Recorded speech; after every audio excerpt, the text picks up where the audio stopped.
నమస్తే, welcome to BRK news special Rev. నేను హిమోష. ఇక వివరాలకు వెళ్తే ఆడుదాం ఆంధ్ర వ్యవహారం మళ్లీ హాట్ టాపిక్ గా మారింది. ఆడుదాం ఆంధ్ర పేరిట జరిగిన భారీ క్రీడా ప్రాజెక్టుపై మరోసారి అనుమానాల మబ్బైతే కమ్ముకుందని చెప్పాలి. ఈ కేసు విచారణనైతే ముందుకు సాగకుండా అడ్డంకులు ఎదురవుతున్నాయని సమాచారం. ముఖ్యమంత్రి కార్యాలయ ప్రిన్సిపల్ సెక్రటరీ ముద్దాడ రవిచంద్ర ఈ విచారణలో కీలక పాత్ర పోషిస్తున్నారని, ఆయన ప్రేరేపణలతోనే ఈ కేసు నిలిచిపోయిందనే ఆరోపణలు వినిపిస్తున్నాయి.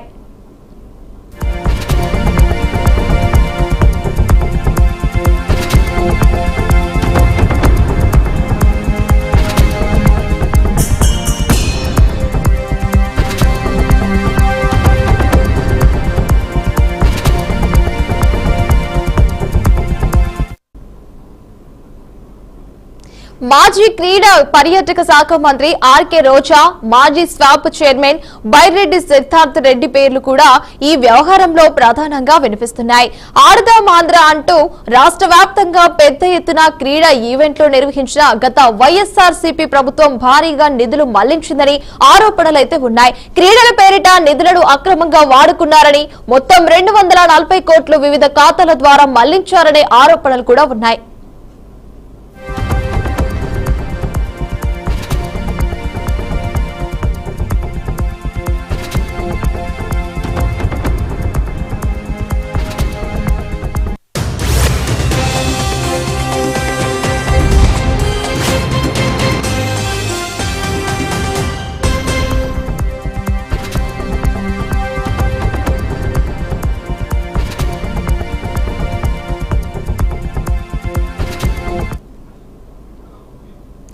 ఒక్క 4 రోజుల్లో 40 కోట్లు ఖర్చు అంటూ వచ్చిన వాటిపై కూటమి ప్రభుత్వం అసెంబ్లీ సాక్షిగా నివేదిక కోరారు. మరి ఈ అక్రమాలపై తయారైన నివేదిక గత ఆగస్టు 10న సిద్ధమైనప్పటికీ ఇప్పటి వరకు దాన్ని సమర్పించడంలో సీఎంఓ అధికారులు అలసత్వం అయితే చూపుతున్నారని తెలుస్తోంది. నిధుల మళ్లింపు అక్రమాలపై సాక్ష్యాలు స్పష్టంగా ఉన్నప్పటికీ విచారణ ముందుకు సాగకపోవడంపై విమర్శలు వ్యక్తమవుతున్నాయి. ఇక ఇదే అంశంపై మరిన్ని అప్డేట్స్ మా ప్రతినిధి సూర్యప్రకాష్ లైవ్ ద్వారా అందిస్తారు. చెప్పండి సూర్యప్రకాష్. ఏదైతే విద్యార్థుల్లో గానీ యువతలో గానీ భారీ ఎత్తున క్రీడా స్ఫూర్తిని పెంచాలనే ఉద్దేశంతో గత వైసీపీ ప్రభుత్వం అయితే ఆడుదాం ఆంధ్ర అనే కాన్సెప్ట్ నుంచి తీసుకొచ్చింది.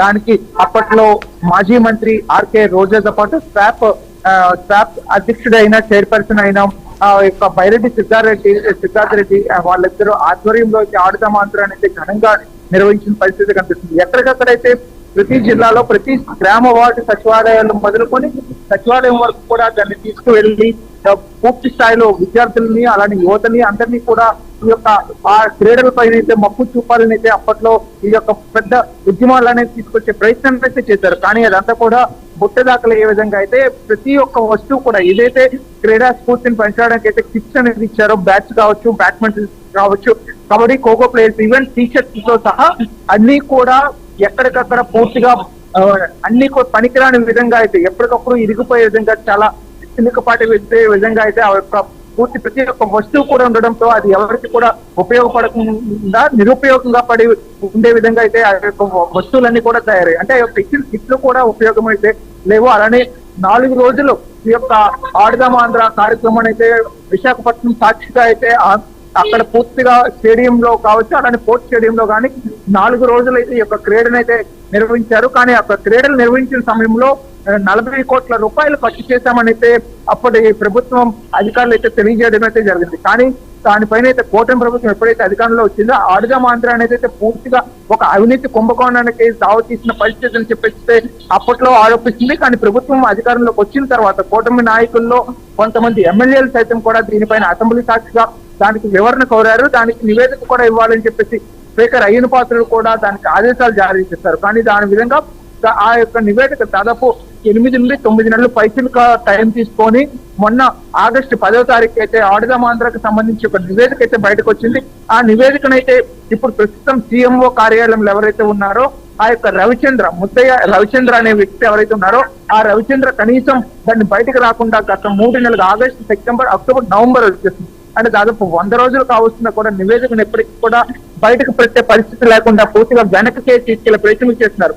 దీనిపైన పలు ఆరోపణలు కూడా వస్తున్నాయి. ఎక్కడికక్కడ దీని అంటే కారణం ఇప్పటికీ కూడా రవిచంద్ర పూర్తిగా అక్కడ ఉన్న ఎవరైతే వైసీపీ నాయకులకు సంబంధించి ఎవరైతే ఉన్నారో వాళ్ళతో ఇంకా మన్ననలు పొందుతూ వాళ్ళ ఫ్లేవర్ తోనే కలిగి ఉండే విధంగా అయితే తన యొక్క ప్రవర్తన నియమావళి అయితే ఉంది. అధికారిగా ఉన్నప్పుడు ఒక నివేదిక కోరినప్పుడు అసెంబ్లీ సాక్షిగా ఏదైతే నివేదిక కోరారో ఆ నివేదికను వెంటనే అందజేయాల్సిన అవసరం అయితే ఉంది. కానీ నివేదిక పూర్తయినా కూడా ఇప్పటికీ కూడా ఆ యొక్క నివేదికను అయితే బట్టబయలు చేసేందుకైతే ఈ రవిచంద్ర అయితే పూర్తిగా అడ్డుపడుతున్న పరిస్థితి ఉంది. దీనిపైన విచారణ జరపాలని, అలానే వెంటనే దీనిపైన అసలు ఏం జరిగింది, ఆ నివేదికను అయితే బయటకు తీసుకొస్తే అసలు ఎవరు ఈ యొక్క పొరపాట్లు చేస్తున్నారో, అసలు ఈ డబ్బు మొత్తం కూడా ఎలా మళ్ళింది. దాదాపు 240 కోట్ల రూపాయలనైతే ఈ యొక్క ఆడుదాం ఆంధ్ర అనే కాన్సెప్ట్ మీద అయితే అప్పటి మంత్రి ఆర్కే రోజా అయితే తీసుకొచ్చారనే విషయాన్ని అయితే తెలియజేస్తున్నారు. ఆ రోజా తీసుకొచ్చిన ఈ యొక్క కాన్సెప్ట్ అంతా డబ్బు మొత్తం కూడా పలు శాఖలకి రకరకాలుగా అయితే అక్కడ డబ్బు అంతా కూడా పక్కదోవ పట్టింది. ఆడుదాం ఆంధ్రకైతే అసలు కనీసం సరైన ఖర్చు చేయలేదనే విషయాన్ని కూడా తెలుస్తారు. అప్పట్లో ఇదే ఆడుదాం ఆంధ్ర అనే concept railway grounds, Visakhapatnam railway grounds లో జరిగేటప్పుడు కూడా కనీసం మీడియా వర్క్ కానీ అక్కడికి వచ్చిన క్రీడాకారులకు కానీ ఎటువంటి సౌలభ్యం కలిగించకుండా మౌలిక వసతులు కల్పించడం కూడా పూర్తిగా విఫలం కావడం. ప్రోగ్రామ్ 11 గంటలకు ప్రారంభమవుతుందని చెప్పి 1 గంట వరకు ప్రోగ్రామ్ ప్రారంభం కావడం, అప్పుడు మిట్ట మధ్యాహ్నం అయిన సమయంలో కూడా ఆ యొక్క సమావేశానికి వచ్చిన వాళ్ళు చాలా మంది కనీసం మౌలిక వసతులైన నీరు కూడా, మంచి నీరు కూడా లేకపోవడంతో చాలా ఇక్కట్లు పడి ఆ రోజు ఆటలు కూడా ఆడే పరిస్థితి లేకుండా అక్కడ పూర్తి స్థాయిలో జరిగింది. అంటే అది ఒక్కటే ఉదాహరణగా చూసుకోవచ్చు ఎక్కడ ఎంత మొత్తంలో అయితే అక్రమాలు జరిగాయి. కనీసం ఆ రోజు గ్రౌండ్ లో జరిగిన 10 కోట్ల రూపాయలు ఖర్చు చేశామని చెప్పేసి అప్పుడు చెప్పారు.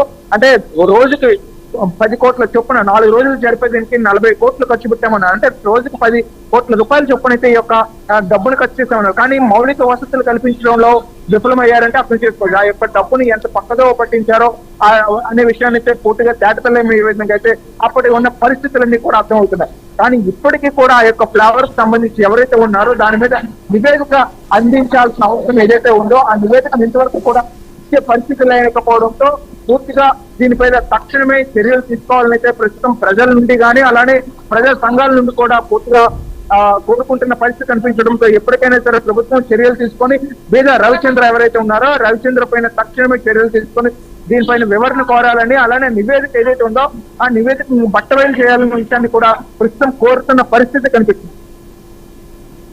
Right Suryaprakash, thanks for updates. ఆడదాం ఆంధ్ర వ్యవహారం మళ్లీ హాట్ టాపిక్ గా మారింది. మరి ఆడదాం ఆంధ్ర పేరిట జరిగిన భారీ క్రీడా ప్రాజెక్టుపై మరోసారి అనుమానాలు మబ్బు కుమ్ముకుంది. ఈ కేసు విచారణ ముందుకు సాగకుండా అడ్డంకులు ఎదురవుతున్నాయనే సమాచారం. ఈ నేపథ్యంలో ముఖ్యమంత్రి కార్యాలయ ప్రిన్సిపల్ సెక్రటరీ ముద్దాడ రవిచంద్ర ఈ విచారణలో కీలక పాత్ర పోషిస్తున్నారని, ఆయన ప్రేరేపణతోనే ఈ కేసు నిలిచిపోయిందనే ఆరోపణలు కూడా వినిపిస్తున్నాయి. ఇక ఇదే అంశంపై మరిన్ని అప్డేట్స్ మా అమరావతి బ్యూరో చీఫ్ నాగకిషోర్ అందిస్తారు. నాగకిషోర్. Thank you. ఏదైతే ఆడదాం ఆంధ్ర అంటూ గత వైసీపీ ప్రభుత్వం ఒక కార్యక్రమాన్ని అయితే నిర్వహించడం జరిగింది. ఈ కార్యక్రమం యొక్క ముఖ్య ఉద్దేశం ఏందయ్యా అంటే ఎవరైతే క్రీడాకారులు తమ ప్రతిభని ప్రూవ్ చేసుకొని ఉన్నతంగా రాణించాలి అని చెప్పి అనుకుంటా ఉన్నారు, ఆ క్రీడాకారులకు సంబంధించి సరైన వసతులు, అదేవిధంగా వాళ్ళు ఉన్నటువంటి నైపుణ్య అభివృద్ధి కార్యక్రమాలను వెలుగులోకి తీసుకొచ్చేందుకు ఈ కార్యక్రమాన్ని అయితే ప్రవేశపెట్టడం జరిగింది. కానీ ఈ కార్యక్రమం క్రీడాకారులకు ఉపయోగపడిందో లేదో అయితే తెలియదు. కానీ ఖచ్చితంగా వైసీపీలో కీలకంగా వ్యవహరించినటువంటి అప్పటి శాప్ చైర్మన్ కావచ్చు, అదేవిధంగా క్రీడా శాఖల మంత్రి కావచ్చు, వీళ్ళకైతే బాగా ఉపయోగపడిందని అయితే చెప్పుకోవచ్చు. ఇందులో ప్రధానంగా ఏదైతే ఈ క్రీడలకు సంబంధించి క్రీడాకారులకు అందించాల్సినటువంటి సదుపాయాలు కావచ్చు, కిట్ల కొనుగోలు కావచ్చు, మొత్తం ఈ ఆడదాం ఆంధ్రాకి ఎస్టిమేషన్ బడ్జెట్ వచ్చేసి 240 కోట్లు. దానికి అప్పట్లో ఆ గవర్నమెంట్ దగ్గరగా 125 కోట్ల వరకు కూడా కేటాయించిందని చెప్పి సమాచారం ఉంది. కానీ ఇవంతా కూడా ఎటు వెళ్ళాయి. 4 రోజులకి 40 కోట్ల వరకు ఖర్చు పెట్టినట్లుగా కూడా వాళ్ళైతే లెక్కలో చూపించడం జరిగింది. కానీ ఈ చూపించిన లెక్కలు అసలు కరెక్టా కాదా, ఇవి వాళ్ళు పక్కాగా చూపిస్తున్నారా లేకుంటే ఏదో గాల్లో మేడలు కట్టినట్లు లెక్కలు వేస్తున్నారా అనేది అయితే ఒక అనుమానం అయితే ప్రజల్లో అప్పుడు రేకెత్తింది. ఏదైతే ఈ ఆడదాం ఆంధ్ర ద్వారా క్రీడాకారుల్ని ఉన్నతంగా తీర్చిదిద్దడానికి ప్రవేశపెట్టినటువంటి ఇది ఏదైతే కార్యక్రమం ఉందో ఇందులో ఎక్కడా కూడా మట్టిలో మాణిక్యాలను అయితే వెలుగు తీయలేకపోయారు. కానీ ఖచ్చితంగా వాళ్ళ భవిష్యత్తును అయితే ఏదైతే దీనికి శాప్ చైర్మన్ గా కావచ్చు, అదేవిధంగా మంత్రిగా పనిచేసిన వారు కావచ్చు, వాళ్ళు ఉన్నతంగా పైకైతే వెళ్ళారని చెప్పి అయితే వినిపిస్తా ఉన్నాయి. ప్రధానంగా ఇందులో దగ్గరగా కోట్లలో పెద్ద ఎత్తున అవినీతి జరిగింది అని చెప్పి ఆరోపణలు వినపడతా ఉన్నాయి. దీనికి సంబంధించి ఇప్పుడు కూటమి ప్రభుత్వం ఏర్పడిన తర్వాత ఏదైతే కూటమి ప్రభుత్వానికి సంబంధించిన ఎమ్మెల్యేలు ఉన్నారో వాళ్ళందరూ కూడా అసెంబ్లీ సాక్షిగా అసెంబ్లీలోనే ఈ ఆడుదాం ఆంధ్ర మీద విచారణ చెయ్యాలి అని చెప్పి ఈ ఆడుదాం ఆంధ్రాలో పెద్ద ఎత్తున అవినీతి జరిగిందని చెప్పి కూడా అసెంబ్లీ సాక్షిగా ప్రస్తావించడం జరిగింది. ఈ నేపథ్యంలోనే ఈ కూటమి ప్రభుత్వం దీని మీద విచారణకు ఆదేశించడం జరిగింది. ఒక విజిలెన్స్ కమిటీ కూడా దీని మీద విచారణ చేసేసి మొత్తం ఎంక్వైరీ రిపోర్ట్ ను కూడా ఆగస్టు 10వ తారీఖు మొత్తం పూర్తి చేసి 11, 12 తారీఖుల్లో కూడా డీజీపీకి ఈ విచారణ రిపోర్ట్ ను కూడా అందించినట్లు సమాచారం అందుతా ఉంది. సో ఏదైతే విజిలెన్స్ కమిటీ రిపోర్ట్ ఇచ్చిందో ఆ విజిలెన్స్ కమిటీ రిపోర్ట్ లో నిజంగానే అవినీతి జరిగింది అని చెప్పి పొందుపరచడం అయితే పక్కా. ఈ జరిగిన అవినీతికి సంబంధించి విజిలెన్స్ కమిటీ ఇచ్చిన రిపోర్ట్ కానీ ఏవైతే ఉన్నాయో అవన్నీ కూడా ఆగస్ట్, ఇది వచ్చేసి నవంబర్, సెప్టెంబర్, అక్టోబర్, నవంబర్ 3 నెలలు అవుతున్నప్పటికీ కూడా ఎలాంటి చర్యలు చేపట్టకపోగా ఆ విజిలెన్స్ కమిటీ ఇచ్చినటువంటి రిపోర్ట్ ను కూడా తొక్కిపట్టినటువంటి ఘటన అయితే ఇక్కడ కనిపిస్తా ఉంది. ఈ విజిలెన్స్ కమిటీ ఇచ్చిన రిపోర్ట్ ఎవరు ఆపారు? ఇప్పుడు ఈ ప్రభుత్వం, కూటమి ప్రభుత్వం వచ్చాక అగ్రెసివ్ గా ఏదైతే గత ప్రభుత్వంలో జరిగినటువంటి అవినీతి కుంభకోణాలు ఉన్నాయో అవినీతి కుంభకోణాలను ప్రజల దృష్టికి పెట్టడానికి నిష్పక్షపాతంగా మొత్తం కూడా విజిలెన్స్ ఎంక్వైరీ ద్వారా కావచ్చు, అదేవిధంగా సిట్ల ద్వారా కావచ్చు, అంతా కూడా విచారణ చేస్తున్నట్లు ఉంది. నాకిషోర్, ఈ ఆడుదాం ఆంధ్ర కార్యక్రమంలో భాగంగా మనం చూసుకుంటే గనక ఇటు 240 కోట్ల నిధులు అనేది వివిధ ఖాతాల ద్వారానైతే మళ్లించారనే ఆరోపణలు కూడా ఉన్నట్లయితే తెలుస్తుంది కదా. అప్డేట్స్ ఏంటి మరి, దానిపై ఎలాంటి అభిప్రాయం తెలియజేస్తున్నారు మరి వారు? అదే ఇక్కడ మనం ప్రధానంగా మాట్లాడుతుంది అంటే ఈ విజిలెన్స్ కమిటీకి సంబంధించినటువంటి నివేదిక ఇచ్చారు. అదేవిధంగా ఈ డబ్బులు ఏవైతే 240 కోట్లు ఉన్నాయో వీళ్ళన్నింటినీ కూడా బోగస్ అకౌంట్లు, అదేవిధంగా డొల్ల కంపెనీలు అంటారు, ఈ డొల్ల కంపెనీలు కూడా ఏర్పాటు చేసి మళ్లించినట్లుగా కూడా ఆధారాలను అయితే విజిలెన్స్ కమిటీ గుర్తించడం జరిగింది. సో ఈ గుర్తించినటువంటి నివేదికలు ఏవైతే ఉన్నాయో వీటిలన్నింటినీ కూడా తొక్కిపడుతున్నారు. ఈ తొక్కిపడుతున్నటువంటి వ్యక్తి ఎవరు? ఎందుకు వైసీపీకి ఫేవర్ గా చేస్తున్నారు? గతంలో ఏ తప్పు జరగనప్పటికీ కూడా స్వయంగా అప్పట్లో ప్రతిపక్ష నేతగా ఉండి గతంలో 3 టర్మ్స్ ముఖ్యమంత్రిగా చేసినటువంటి ఒక వ్యక్తిని కూడా తీసుకెళ్లి జైల్లో పెట్టారు. తర్వాత ఆయన బయటికి కూడా రావడం జరిగింది. కానీ ఇప్పుడు పక్కా సమాచారం ఉంది, పక్కా ఆధారాలు ఉన్నాయి. ఏవైతే ఆడుదాం ఆంధ్ర ద్వారా మట్టిలో మాణిక్యాలను వెలుగదిద్దామనే కార్యక్రమం చేపట్టారో ఆ కార్యక్రమంలో ఎక్కడా కూడా మాణిక్యాలు తయారు చేయలేదు. కానీ దీనికి సంబంధించి పూర్తి సమాచారం ఉన్నప్పటికీ, విజిలెన్స్ నివేదికలు ఉన్నప్పటికీ కూడా ఏదైతే సీఎంఓలో కీలకంగా పనిచేస్తున్నటువంటి ఒక పెద్ద స్థాయి వ్యక్తి, ఆయన పేరే ముద్దాడ రవిచంద్ర, ఆ వ్యక్తే ఈ నివేదికలను తొక్కి పడుతున్నారన్న ఆరోపణలు అయితే వినిపిస్తా ఉన్నాయి. అసలు ఇది నిజమా కాదా? నిజమైతే ప్రభుత్వ పెద్దలు ఎందుకు చర్యలు తీసుకోవట్లేదు? అబద్ధం అయితే కూటమి ప్రభుత్వంలో ఉండి వైసీపీ ప్రభుత్వానికి కొమ్ము కాస్తున్నటువంటి అధికారి మీద చర్యలు ఎందుకు తీసుకోవట్లేదు? ఇదే క్వశ్చన్ టీడీపీ కార్యకర్తల నుంచి కావచ్చు, ప్రజా సంఘాల నుంచి కావచ్చు ప్రధానంగా వినిపిస్తా ఉంది. గతంలో చెయ్యని తప్పులకి కూడా పెద్ద ఎత్తున అరెస్టులు చేశారు. నాయకులు, టీడీపీ నాయకులు కావచ్చు, కార్యకర్తల మీద కావచ్చు అక్రమంగా కేసులు బనాయించారు, ఎక్కడికక్కడ అరెస్టులు చేశారు. కానీ ఇక్కడ ఇంత మేర అవినీతి జరిగింది. డొల్ల కంపెనీలు ఏర్పాటు చేశారు, బోగస్ అకౌంట్లు తీసుకున్నారు, వారి నిధులను దారి మళ్లించారు, దానికి సంబంధించినటువంటి సమాచారాన్ని స్వీకరించారు, పెద్ద ఎత్తున అవినీతి జరిగింది గుర్తించారు. కానీ దీనికి సంబంధించిన నివేదికలు పూర్తి చేశారు, విజిలెన్స్ కమిటీ నివేదిక కూడా పూర్తి చేశారు. కానీ ఇక్కడ మనం ప్రధానంగా చూసుకుంటే చర్యలు అయితే శూన్యం అని చెప్పుకోవచ్చు. చర్యలు ఎందుకు తీసుకోవట్లేదు? ప్రధానంగా ఈ ప్రిన్సిపల్ సెక్రటరీ స్థాయిలో ఉన్నటువంటి వ్యక్తే అడ్డుపడతా ఉన్నాడా? అడ్డుపడదంటే కూటమి ప్రభుత్వంలో ఉన్న నాయకులు ఏం చేస్తున్నారు? అటు ముఖ్యమంత్రి కావచ్చు, ఇటు ఉప ముఖ్యమంత్రి కావచ్చు, అటు మంత్రి లోకేష్ కావచ్చు, వీళ్ళందరూ కూడా గత ప్రభుత్వంలో ఇబ్బంది పడ్డ నేతలే. కానీ అప్పుడు అధికారులు ఎవరు కూడా వీళ్ళకి సపోర్ట్ చేసిన పరిస్థితులు అయితే లేవు. కానీ ఇప్పుడు కూటమి ప్రభుత్వం వచ్చాక కూటమి ప్రభుత్వం పరిపాలన చేసినా కూడా ఎందుకని వాళ్ళకి సపోర్ట్ చేస్తున్నారు? నాకిషోర్, ఈ నేపథ్యంలో గనక మనం చూసుకుంటే గనక ఈ కేసు జాప్యం వెనుక సీఎంఓలోని ఒక ఉన్నతాధికారి పాత్ర కూడా ఉన్నట్లయితే ఆరోపణలు కూడా ఉన్నాయి కదా, మరి దీనిపై ఏం చెప్తారు?